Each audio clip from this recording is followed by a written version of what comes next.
Salut à tous, c'est Wiznix, j'espère que vous allez bien, moi ça va super, comme d'habitude. Aujourd'hui, comme vous avez pu le voir, on va apprendre à réaliser une outro, un écran de fin de A à Z. Donc de la création sur Photoshop à l'animation sur After Effects, de l'ajout sur Premiere Pro et de l'ajout sur YouTube. Oui, je sais, ça fait beaucoup. Mais avant toute chose, si vous regardez cette vidéo, vous êtes certainement streamer ou youtubeur et vous savez à quel point c'est compliqué de créer ses propres overlays. Et bien grâce à ça, je vous propose le site Owned. C'est une boutique immense d'overlays, alertes, badges de sub, assets de stream, etc. Il y a même un créateur d'émotes si vous voulez personnaliser les vôtres et tout ça en quelques clics seulement. Mais la fonctionnalité rendant unique Owned, c'est surtout cet écran où vous pouvez prévisualiser vos overlays, transitions, etc.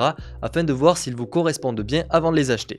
Et ça c'est bien parce que ça évite les surprises. Si tout ça vous intéresse, je vous mets le lien du site en description. Et si en plus de ça vous voulez faire un achat sur le site, eh bien vous pouvez utiliser mon code WIZENIX qui vous fait gagner 50% sur votre commande. Ce qui vous fait payer 2 fois moins cher et en plus ça me soutient. Et si tu veux encore plus me soutenir, tu peux toujours t'abonner à ma chaîne YouTube et activer la cloche des notifications pour ne rien manquer puisque je poste des vidéos dans ce style tous les dimanches à 17 h. Et dès que vous êtes prêts, on est parti. Donc en premier lieu, il faut savoir que j'ai créé 2 PSD templates que vous pourrez télécharger aussi dans la description. Donc c'est un lien rémunéré, donc quand vous cliquerez dessus, ça va me rapporter une petite commission. Il faudra simplement attendre 10 secondes avant de pouvoir cliquer sur le vrai lien. Et donc après ça, vous pourrez accéder à mon Google Drive et sur le Google Drive, vous aurez 2 fichiers. Donc un fichier au format de cette vidéo que j'utilise. Donc c'est 4096 par 2048, donc c'est de la 4K mais en format 1/2 en fait, c'est pas du 16 neuvième. Et il y aura évidemment un format 16 neuvième en 1920 par 1080. Donc vous installez celui qui vous correspond, celui qui correspond au format de vos vidéos. Donc personnellement c'est le 1/2 qui correspond à mes vidéos, donc je vais prendre celui-ci. Et comme on peut le voir quand on arrive sur le template, il y a 3 petits calques avec le fond. Et évidemment il y a des règles bleues comme on peut le voir. En fait les règles bleues définissent la limite des emplacements, là vous pouvez mettre vos dernières vidéos et votre bouton s'abonner. Comme ça vous permet de vous repérer. Et c'est exactement la même chose sur le format 16 neuvième. Évidemment les cadres pour les vidéos et le bouton pour YouTube sont à la taille du lecteur YouTube. Donc maintenant qu'on a ça, on va créer un petit peu notre overlay. Donc moi personnellement je préfère enlever le bouton s'abonner. C'est une question personnelle, hein. Donc je fais supr sur le clavier. Vous pouvez évidemment le laisser, rajouter un contour autour, etc. C'est comme vous le souhaitez. Moi pour le coup j'ai pas trop envie donc je vais rester comme ça. Et ensuite par contre je vais mettre 2 vidéos. Donc je vais mettre en fait un petit peu le même principe d'outro que ce que j'ai sur mes vidéos. Mais vous allez voir, je vais rajouter un petit style qui rend unique cet outro, que vous pourrez bien évidemment reproduire chez vous. Donc je vais venir prendre l'outil rectangle juste ici. Je viens faire juste un petit clic et ça me permet de savoir quelle largeur et quelle hauteur mettre à mon rectangle. Donc avant de faire ça, évidemment il faut avoir cliqué sur le calque par exemple vidéo 1 ou 2. Et on voit la taille en pixels dans l'onglet propriété. Si vous ne l'avez pas, vous allez dans fenêtre et propriété. Donc moi on voit que c'est 1360 par 767. Donc on fait un clic avec l'outil rectangle et on met 1360 par 767. Ceux qui ont mon format, évidemment le format 1920 par 1080 ne seront pas les mêmes valeurs. Et on fait OK. Ensuite on va mettre un fond blanc pour l'instant. Donc je viens le déplacer en faisant CTRL T et je le mets juste par-dessus la vidéo 1 et 2. Donc je vais supprimer d'ailleurs les deux et je vais dupliquer le rectangle que je viens de créer pour le déplacer en dessous. Voilà, donc si vous ne savez pas dupliquer, c'est CTRL J quand on est sur le calque. Ensuite, mon rectangle, je vais venir prendre encore une fois l'outil rectangle, l'outil forme, pour pouvoir enlever le fond. Donc je vais cliquer sur le fond et je vais l'enlever. Et par contre, je vais mettre un contour blanc. Très important. Après c'est évidemment par rapport à mon style d'outro, ce que je préfère. Là ensuite, au niveau de la ligne, je vais venir cliquer dessus et je vais mettre l'alignement en extérieur, donc tout en bas. Et je vais pouvoir augmenter la ligne et comme on peut le voir, les bords vont rester carrés. Contrairement à si on ajoutait par exemple ici sur le rectangle 1, un contour comme ça. Bon, je vais le mettre en rouge pour qu'on le voit bien. Et que je mettais la taille en élevé, comme on peut le voir, les contours s'arrondissent et c'est pas ce qu'on veut. Donc c'est pour ça que la manipulation avec l'outil rectangle est très importante. Et ensuite donc je peux venir changer la taille évidemment de mon cadre. Je vais le prendre à peu près de cette taille là. Évidemment si vous voulez pas une ligne continue, vous pouvez mettre des pointillés comme ça ou des petits points ronds. C'est comme vous le souhaitez.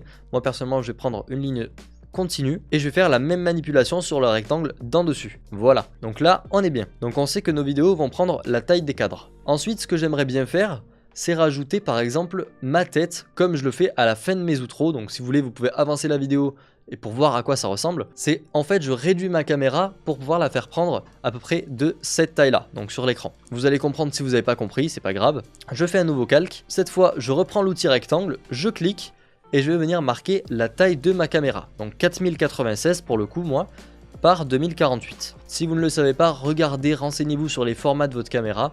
Normalement, c'est assez simple, c'est assez basique, 1920 par 1080. Voilà, c'est en général. Après, si vous faites de la 4K, ça sera 3840 par 2160. Moi, personnellement, j'ai un format personnalisé parce que je préfère. Ensuite, je fais OK. Donc, j'ai ma caméra.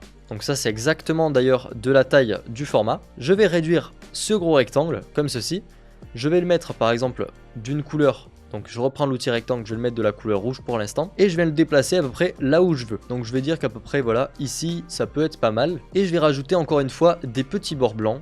Parce que j'ai envie, je trouve ça joli. Je vais mettre d'ailleurs la même taille, 17-25 en pixels. Comme ça, tout sera uniforme. Et d'ailleurs, je vais mettre l'alignement aussi en extérieur. Sinon, ça ne va pas fonctionner comme je veux. Parfait. Donc pour l'instant, on a un petit peu la structure de l'outro. On n'a pas vraiment de détails, de choses qui sont jolies. Et bien justement, là, on va en rajouter. Donc si vous voulez, vous pouvez mettre une image de vous à la place de la caméra. C'est ce que je vais faire d'ailleurs. Voilà, j'ai pris une petite photo rapidement et je viens la placer à la place de la caméra, comme ceci, pour pouvoir à peu près imaginer à quoi ça va ressembler. Évidemment, il faudra l'enlever par rapport aux autres étapes, vous allez comprendre pourquoi. Donc là, maintenant, ce que j'aimerais bien, ce serait de rajouter un petit effet, voilà, avec le pinceau, comme ceci. Donc si vous ne savez pas faire, c'est très simple. Vous prenez votre pinceau, vous mettez une épaisseur très faible, une dureté à fond, le flux à fond, et ensuite vous faites un clic, ensuite vous maintenez Shift, et vous faites un autre clic. Et pour le coup, c'est pas droit, donc on va mettre une petite règle, on va faire CTRL-T.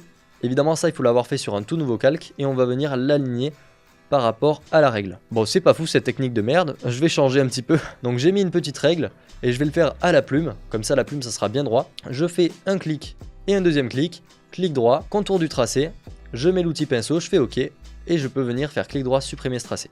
Donc là, comme ça, c'est bien droit. Et en plus, ça fait des petits bords arrondis, c'est exactement ce que je voulais. Sinon, j'aurais pu faire simplement un rectangle, comme ceci. Mais bon, c'est pas forcément ce que je voulais d'avoir des bords carrés. Et là, je viens de me rendre compte que j'avais fait ça exactement sur le même calque que la photo, pas bien du tout. On va venir le sélectionner, CTRL X, ensuite on crée un nouveau calque, CTRL V, et on vient le replacer là où on veut. Donc je vais le mettre au milieu. Donc normalement, si je fais CTRL H, comme on peut le voir, je peux afficher et désafficher les règles, la grille en fait. Là, on voit que c'est au centre. Et je vais le mettre à peu près au centre, entre les deux, voilà, je pense que ça me paraît plutôt pas mal. Au final, maintenant, je me rends compte qu'à gauche, c'est vachement collé sur le bord, alors qu'à droite, pas du tout. Donc ce que je vais faire, c'est que je vais décaler tout simplement tous les calques, afin de les mettre à peu près au même niveau sur le bord. Donc là, ça me paraît à peu près pareil. Ce que je vais faire, c'est que je vais carrément aligner. Donc là, c'est parfait. Et maintenant, j'ai plus qu'à replacer mon trait ici pour le mettre encore une fois au milieu. Là, c'est nickel. Maintenant, vous pouvez vous dire, bon, pourquoi pas rajouter nos réseaux sociaux en bas. Donc ce que vous pouvez faire, c'est que soit vous importez les logos des réseaux sociaux que vous voulez et vous marquez votre pseudo, hein, par exemple. Vous mettez l'alignement à gauche, vous choisissez une police que vous aimez bien. Vous mettez arrobase, machin, et comme ça, vous avez votre pseudo, par exemple Twitter, etc. Vous importez le logo. Vous faites comme vous voulez. Moi, personnellement, je vais récupérer celui de mon outro de base. Donc c'est mes socials. Quand on peut le voir, ils sont juste là. Bon, ils sont un petit peu petits. C'est pas trop grave, je vais le faire un petit peu à l'arrache pour cette vidéo. Je vais juste agrandir simplement et bêtement. Et donc en fait, bon, si vous savez pas faire ça, c'est très simple. Hein. Comme on peut le voir, j'ai juste pris les logos, fait un trait comme ceci. C'est vraiment rien de compliqué. Le seul problème, c'est que là, les bords sont pas arrondis, alors que tout à l'heure, j'avais des bords arrondis sur la gauche. Donc je vais rajouter des bords arrondis.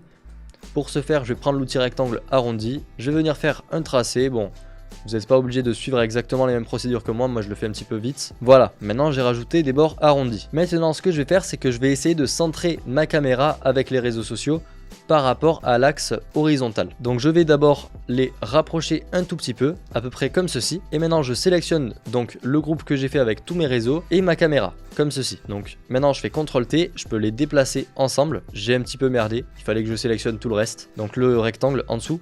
Donc comme ceci, et là je peux les aligner et tout est nickel. Il faut que je réaligne un petit peu sur la droite parce que ça s'est décalé. Et là on va dire qu'on a fini notre outro. Évidemment il manque un fond, mais vous allez comprendre, on va l'ajouter sur After Effects. Donc pour ce faire, déjà avant de toute chose, on va supprimer notre caméra. Et ici la couleur rouge, on va la changer par une couleur verte pour faire une incrustation fond vert sur Premiere Pro. Donc ça sera pour la fin. Et dès que c'est fait, on va venir faire CTRL-SHIFT-S sur notre clavier pour enregistrer sur notre ordinateur en PSD, ou sinon vous faites fichier enregistrer sous sur votre ordinateur. Vous allez appeler par exemple outro, on fait OK et on ouvre After Effects. Quand on est sur After Effects, on fait une nouvelle composition. On va mettre juste 10 secondes. Après, la résolution, tout ça, c'est pas important. Juste mettez 60 images secondes et 10 secondes. 10 secondes, je trouve que c'est assez bien pour une outro. Après, vous pouvez mettre un petit peu plus. Moi, personnellement, je mets toujours 10 secondes. Ensuite, je fais OK. Et je vais venir faire fichier, importer, fichier. Je choisis bien ici tous les fichiers et je viens mettre mon outro.psd juste là. Ensuite, on a une fenêtre qui apparaît. On va mettre importer sous composition, conserver les tailles de calque, style de calque modifiable. On fait OK. Ici, dans le panneau projet, on voit que notre composition s'est ajoutée, donc outro. On double-clique dessus. Et comme on peut le voir, on rentre dans la composition. Donc là, on peut supprimer les règles parce que ça va juste nous embêter. Donc je les décale hors du champ. Maintenant, ce qu'on va faire, c'est qu'on va rajouter un petit peu d'animation. Donc pour l'instant, avant de choisir un fond, avant d'embellir la chose, je vais animer ceci, donc les réseaux et la petite barre à gauche. Évidemment, le fond va être animé, mais vous allez comprendre comment. Donc ici, vu que j'ai été intelligent, j'ai pas renommé mes calques, donc bon, pas important. Ici, la barre, on va la faire apparaître petit à petit en fait au début de l'outro. Donc on zoome un petit peu, je vais venir dérouler ceci, transformer, et je vais venir simplement changer l'échelle en fait. Donc là, je pense bien à décocher la liaison. Et en fait, si je change cette échelle-là, comme on peut le voir, elle s'agrandit ou elle se rétrécit, mais sur elle-même. Et si je change celle-là, ça l'élargit en fait. Mais nous, on veut pas l'élargir, on veut juste l'allonger et la rapetisser. La rapetissir, bon bref. Je sais pas comment ça se dit, vous avez compris. Donc à 0, on va dire qu'elle fait 0% en taille de hauteur, comme ceci. Donc on clique sur l'échelle et ensuite on va par exemple aller à 0,30, enfin à 30 frames, et on va mettre 100 pour voir ce que ça donne. Ensuite on fait espace et on voit ce que ça donne. Comme on peut le voir, ça s'élargit petit à petit. C'est un peu lent, donc on va sélectionner nos keyframes, on va faire F9 et on va aller dans l'éditeur de graphique juste ici. Ici dans l'éditeur de graphique, bon moi j'ai un éditeur de graphique qui est un petit peu modifié. Vous allez faire clic droit, modifier le graphique de vitesse simplement. Vous n'aurez pas exactement la même interface que moi, mais bon c'est pas grave, c'est à peu près pareil. Vous allez sélectionner ici le graphique, vous avez des points qui apparaissent, on peut zoomer en faisant Alt et la molette, et on va venir accentuer ce point-ci, voilà, comme ça. Et comme on peut le voir, ça modifie un peu l'animation. Bon là c'est au ralenti, on va attendre un peu. Bon c'est toujours trop lent, donc je vais rapprocher le keyframe à peu près ici à 0,16. Voilà, là c'est plus rapide, c'est exactement ce que je veux. Après il faut évidemment prendre en compte le fait que ma caméra de base, elle va être affichée en grand et elle va se rétrécir petit à petit pour prendre la place du rectangle vert. Donc pour ce faire, il ne faut pas que je fasse l'animation directement dès le début, il faut que je la décale un petit peu. Donc je vais la faire à peu près par là. Voilà, on va dire à 40 frames, sinon on ne verra pas l'animation. Maintenant, ce que je vais venir faire, c'est que je vais cocher le flou de mouvement à l'animation. Ça permettra qu'elle soit plus fluide. Si vous n'avez pas cette option, d'ailleurs, faites F4 sur votre clavier pour passer en mode option d'effet. Parce que ici, en fait, on est en mode cache, c'est pas exactement ce qu'on veut. Maintenant, je vais venir animer mes socials. Donc, je vais transformer en un seul calque parce que c'est plus simple. Et donc, personnellement, moi, je vais activer la 3D et encore une fois le flou de mouvement. Je viens descendre, transformer. Encore une fois, vers 40 frames, je vais commencer l'animation. Je viens cocher la position et on va venir cocher aussi la rotation X. La rotation X, c'est celle qui permet tout simplement d'animer en 3D comme ceci, donc sur cet axe-ci. D'ailleurs, on va décaler ce calque en dessous les autres calques, voilà, donc juste au-dessus du fond. Comme ça, quand on va le passer derrière, voilà, il disparaît. Donc on est à 40 frames, on a activé les deux keyframes et on va maintenant avancer un petit peu, voilà, par là, et on va rajouter deux autres points d'ancrage comme ceci. Pas des points d'ancrage, des points clés, pardon. Maintenant, on va sur la gauche, donc sur nos premiers keyframes, et on va changer la position et la rotation X. Donc la rotation X, on va ajouter une rotation de sorte à ce que ça soit comme ceci, et que comme ça, ça va s'afficher petit à petit dans ce sens-là. Ça fera, donc là ça commence comme ça, et ça fait comme ça. Voilà, donc pour ce faire, on va mettre une rotation à environ plus 83 degrés, 84, voilà, comme ça, on ne le voit pas, ça disparaît. Et petit à petit, comme ça, si on fait play, on voit que ça apparaît petit à petit, tout simplement. Maintenant, on va venir changer aussi la position en même temps que ça. Donc la position, on va venir la décaler vers le haut, donc celui du deuxième, comme ceci. Et on va le mettre un peu plus haut, voilà. On va juste essayer de le cacher derrière la caméra. Et comme ça, si on regarde, ça va descendre et en même temps, ça va faire l'animation de 3D. Donc ça charge un peu. Et donc là, si on regarde, ça donne ça. Donc l'animation fonctionne bien. Il manque juste encore une fois de peps. Donc je vais sélectionner tous les keyframes, F9. Je vais dans l'éditeur de graphiques et je viens changer les graphiques, donc je sélectionne. C'est un petit peu un bordel de mon côté, bon, vous inquiétez pas. Vous avancez le point jaune de gauche, par exemple, vous testez, ou peut-être même celui de droite plutôt. On va regarder ce que ça donne, comme ça, ouais, c'est un peu rapide. Je préférerais l'inverse, donc je vais avancer celui de droite pour voir. Comme ça, en fait, ça apparaît vite au début et après, ça ralentit. C'est un petit peu mieux. Après, si vous voulez, vous pouvez évidemment avancer les deux points pour faire une animation à mi-chemin un petit peu. Vous allez voir ce que ça donne. En fait, ça va lentement au début, vite au milieu et lentement à la fin. Mais bon, moi c'est pas trop ce que je veux, donc je vais juste aller lentement à la fin. Et donc là, on a techniquement fini nos animations, c'est très simple.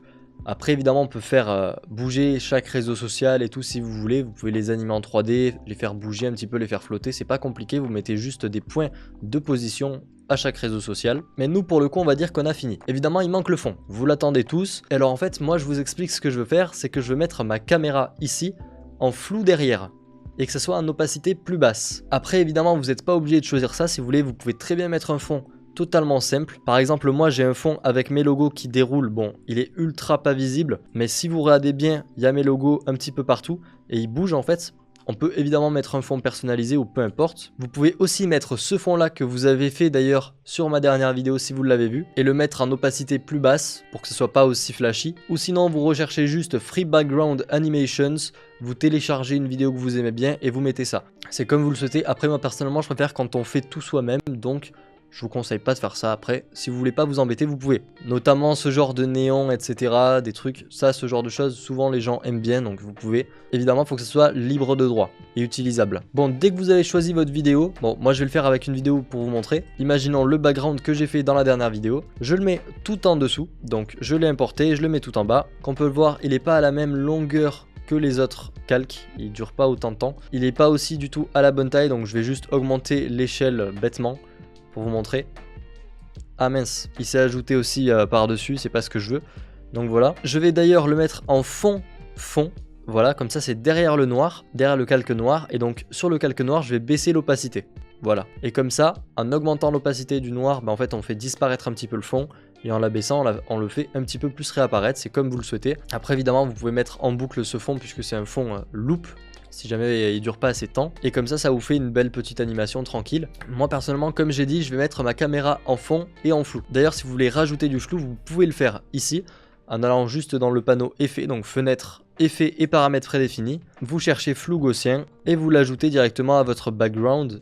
Et comme ça, en augmentant tout simplement la valeur du flou, ça va faire quelque chose d'un petit peu plus smooth à regarder. Voilà, imaginons à 17. Et donc ça donnerait quelque chose comme ça, assez abstrait. Bref, c'est comme vous voulez. Moi pour le coup, comme j'ai dit, je vais pas faire ça. Donc en fait, à la place du fond, ce que je vais faire, c'est qu'on peut le voir, bon là c'est transparent, mais moi je vais pas faire de la transparence, puisque sur Premiere, ça prend pas en compte la transparence. Donc mon calque noir, je le laisse évidemment en opacité réduite. Donc par exemple, je vais le mettre à 50%. Je viens rajouter un tout nouveau calque. Donc je réduis tous les calques comme ceci. Je crée un nouveau solide en fait. Je vais le mettre de la même couleur exactement que ce vers-ci. Je fais OK et je le mets tout en dessous. Et comme on peut le voir, ça a changé un petit peu la couleur. Il est devenu un petit peu plus vert foncé. Et vous allez comprendre, ça le prend en compte sur Premiere. En fait, vu que c'est la même couleur mais que c'est en plus foncé, ça va automatiquement détecter que ça va mettre le fond noir en opacité basse. Bref, j'espère que vous avez compris. De toute façon, on va passer sur Premiere et vous allez comprendre. Bon, notre animation est terminée, on va dire. Vous pouvez évidemment la faire se refermer à la fin si vous voulez. Pour la faire se refermer, c'est très simple, je vous montre rapidement. Par exemple, la petite barre qui se déroule juste ici, on peut sélectionner. Bon, au pire, je fais juste un nouveau keyframe comme ça. Je sélectionne le premier, CTRL-C. Je le colle un petit peu plus tard et en fait, ça fait l'animation en sens inverse, comme on peut le voir. Et on le fait à la fin. Et comme ça, l'animation se referme comme ceci. Bon, vous n'êtes pas obligé, vous pouvez le faire. Ça marche évidemment avec les positions, etc.